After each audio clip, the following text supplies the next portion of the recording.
नमस्कार, आप देख रहे हैं तेज इंडिया टीवी और मैं हूं आपके साथ मानवी ठाकुर। शुरुआत करते हैं आज की खास खबरों से। आमजन के हक में तेज इंडिया द्वारा उठाई गई आवाज एक बार फिर से कारगर सिद्ध हुई। लोगों को रुपयों का लालच देकर ठगी का शिकार बन रही MTFE कंपनी के खिलाफ पुलिस ने मुकदमा दर्ज किया है और इसकी सरगना को भी हिरासत में लिया है। तेज इंडिया टीवी की आवाज उठाने पर रतलाम SP राहुल कुमार लोढ़ा ने MTFE ऐप और अन्य ऑनलाइन कंपनियों पर पैसा लगाए जाने को लेकर एडवाइजरी जारी की और जनता से अपील भी की, अगर इन कंपनियों का कोई शिकार हुआ है तो नजदीकी थाने पर जाकर शिकायत दर्ज कराएं। इस मामले को लेकर तेज इंडिया की खबर के बाद रतलाम पुलिस प्रशासन ने संज्ञान लिया। तेज इंडिया लगातार इस मुहिम को जारी रखेगा और जनहित में इस प्रकार के लोगों को एक्सपोज करता रहेगा। उस लक्ष्य को उसने इतना सीरियसली लिया। एट प्रेजेंट उसको आज 8-9 महीने हो गए। उसको उसकी नौकरी भी वापस मिल गई जो ड्राइविंग करता है। 2000 से शुरू किया, आज उसकी 4 ID से खुद की बना रखी है, $1500 की। उस आदमी का चेहरा, उसकी रहने की स्टाइल, सब कुछ चेंज हो गया है। वो हर शनिवार रविवार को वो आता है, करता कुछ नहीं है, आता जरूर है ऑफिस में मिलने के लिए। सिर्फ इतना कह के जाता है, सर आपकी वजह से हुआ। मैं कहता मेरे वजह से नहीं हुआ है, ये आपकी मेहनत है। हर कोई इंसान कोई किसी की वजह से कोई टॉपर नहीं बनता है, बनता है तो सिर्फ अपनी मेहनत से। अपनी मेहनत को, अपने लक्ष्य को समझो और अपनी ही मेहनत को आप खुद ही क्रेडिट दो। MTFE ऐप के अंदर जो लगातार निवेश हो रहे थे उसके संबंध में औद्योगिक जावरा थाना क्षेत्र में शिकायत आई थी। उसके आधार पे 420, 406 और बर्ड्स एक्ट के अंतर्गत मामला पंजीबद्ध किया गया है।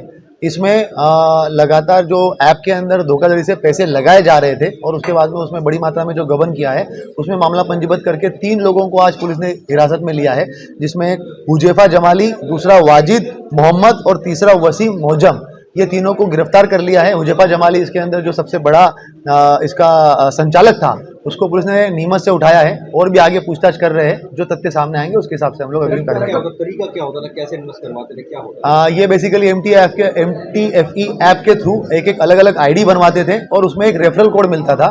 तो रेफरल कोड के आधार पे जो लोग उसके अंदर ज्वाइन होते थे तो उसका कमीशन भी उनको मिलता था।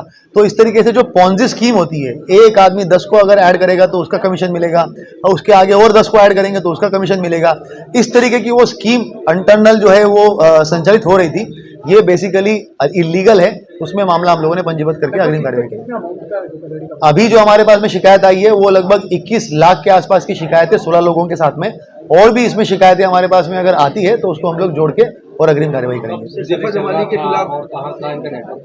ये पिछले साल फरवरी से हुजैफा जमाली ने पहली बार स्टार्ट किया था और इनका नेटवर्क जो है वो अभी नीमच, जावरा, रतलाम, मंदसौर, ये पूरा एरिया और साथ साथ में अभी राजस्थान में भी कुछ एरियाज के अंदर आ रहा है कि प्रतापगढ़ और बांसवाड़ा में भी इन लोगों का जो है वो लगातार इन्होंने सेमिनार भी कंडक्ट किए हुए हैं और लोगों को जोड़ा है। और कुछ बदनावर साइड में भी इन लोगों ने जो है वो अपने सेमिनार लेके कंडक्ट करके लोगों को जोड़ा हुआ है। हुजैफा जमाली का नीमच में भी कोई मामले को लेकर नहीं, नीमच में इनको पूछताछ के लिए बुलाया था, उसके बाद में छोड़ दिया गया था।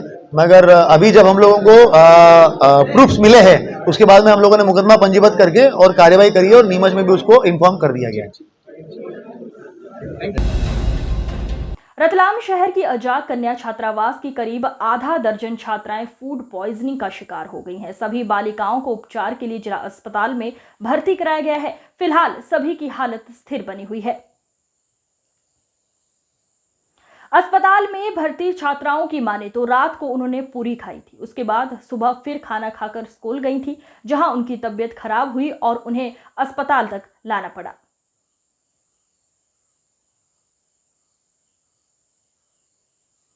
छात्रावास के स्टाफ की माने तो रात को सामने हॉस्टल से पूरी आई थी, वो बच्चों ने स्वेच्छा से खाई थी और सुबह फिर दाल चावल रोटी और सब्जी खाई थी। उसके बाद सभी स्कूल चले गए। वहां से फोन आया कि बच्चों की तबीयत खराब है। चलो देख रही हो अभी लाइट बंद कर। हाँ यस कौन मैडम, क्या नाम है आपका? शीतल गोयल। मैडम कौन से हॉस्टल की घटना है और क्या हुआ था ये बताएं। ये अजा कन्या छात्रावास जूनियर है, सागर रोड पे। यहाँ पर शाम को पूड़ी खाई है बच्चों ने और सुबह कुछ नहीं हुआ था। सुबह बच्चों ने अपना खाना खाया, दाल चावल रोटी, मसूर की दाल बनी थी, चावल रोटी खाई है और इसकी स्कूल चली गई है। स्कूल में फिर मेरे पास फ़ोन आया कि कुछ लड़कियों की तबीयत ख़राब हो रही है, तो मैं आई, तुरंत आके देखा और फिर उनको यहाँ लेके आई मैं। अच्छा, कितने बच्चे बीमार हैं? ये 5-6 लड़कियाँ हैं, 6 लड़कियाँ। ये तो कब हुआ ये तबीयत खराब होना? ये मेरे पास फ़ोन अभी 1 बजे करीब आया फ़ोन। अच्छा, ये जो बच्चियाँ बता रही पूरी खाने से बीमार हुई, पूरी हाँ। तो हॉस्टल में बनी थी, क्या हुआ था? नहीं सर, हमारे यहाँ पर सामने सीनियर हॉस्टल है, वहाँ से एक प्यून का फ़ोन आया था कि एक वहाँ से खाना दे के गए हैं, तो मैडम आपको सही लगे तो दे गए थे वो। तो फिर मैंने पहले उसको खाने को चखा, तो चखने पे मेरे को पूरी अच्छी लगी, तो मेरे भी 4-5 पूरी मैंने खाई और खाने के बाद फिर मुझे लगा कि बच्चों को पूछा मैं कि अगर आपको लग रहा है खाना तो खा सकते हो, बेटा नहीं खाना, तुमने खाना ऑलरेडी खा चुके थे। तो इन्होंने इच्छा से इन्होंने 1-2 पूरी खाई थी, बस वो खा के ये पढ़ाई करके फिर सो गई हैं।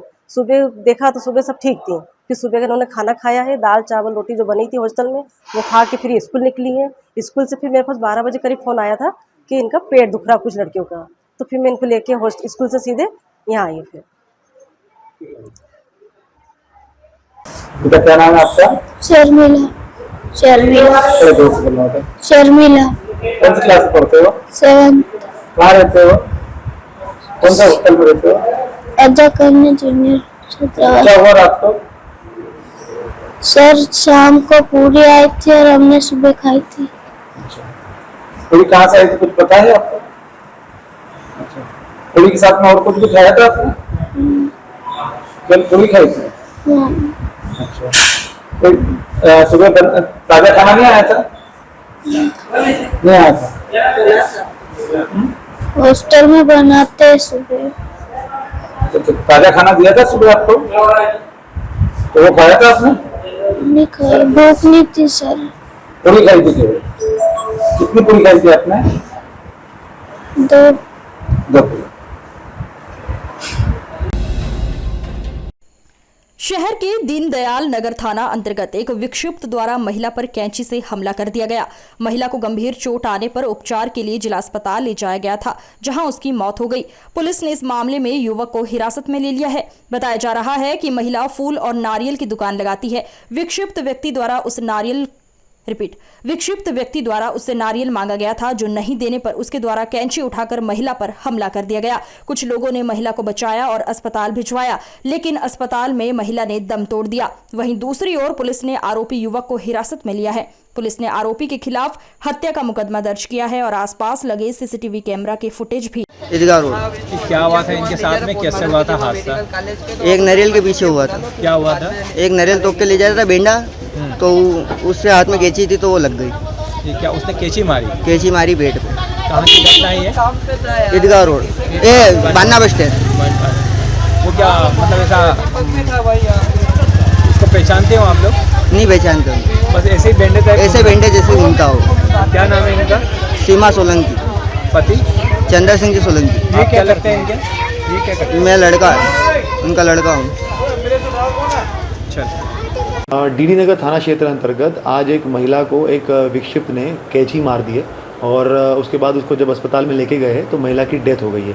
उसमें 302 का मामला पंजीबद्ध कर उस मानसिक विक्षिप्त को हिरासत में ले लिया है और भी सीसीटीवी फुटेजेस चेक करके अग्रिम विवेचना की जा रही है। जो तथ्य सामने आएंगे उसके हिसाब से कार्रवाई की जाएगी। आज की खबरों में बस इतना ही। देखते रहिए तेज इंडिया टीवी। नमस्कार।